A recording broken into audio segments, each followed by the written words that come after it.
I can show you the headlines. I mean, dozens killed in separate incidents over the course of the last several weeks, just trying to get aid at those sites, creating incredibly dangerous conditions.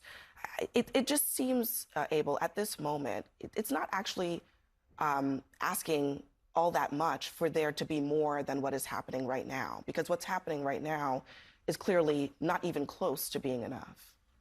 Abby, to look at the images, obviously it's painful, especially I'm a father. There's a lot of us here who are fathers, to see these kids. But then Hamas is just, they portray as a political party. They're a syndicate. They're a gang. They are a terrorist organization. I've been to Sderot. I've been to Ashdod, little cities right next to Gaza. These kids wake up in the morning, there's a Kazam coming over their head. They're going into these culverts that they paint them as snails so these kids can play in culverts to protect themselves. This is bad. President Donald J. Trump wants a couple of things. Scott mentioned it. He wants a ceasefire. He wants this to end. This guy does not want war.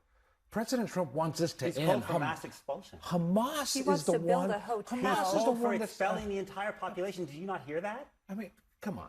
Come on what? He's got his envoy over there right now. That's the official Israeli position to facilitate the Trump. Why are 3 of those 4 aid centers all in the extreme south of Gaza on the border of Egypt? Because Israel's own defense minister has said, we are implementing the Trump plan. Gazans can only live on 12% of Gaza now, which is already one of the most overcrowded places on earth, because Israel is facilitating the Trump plan, moving the population into a tiny area, making life so hellish and so miserable that they hope that as many people who don't die will leave. That's official Israeli policy. Release the hostages, create a ceasefire, end the war, get back to normal. That's the plan. What is normal here, though? Look, Donald Trump just listen, one Kazam here in New York, I can tell you what the people in New York would do. They get Kazams every day in those little towns. Gaza was under Israeli occupation. It has been under Israeli occupation since 1967. Most of the people in Gaza are not from Gaza. They're from families of refugees that were expelled from Israel in 1948. That's where they're there in the first place. Let me let Kat have a word in.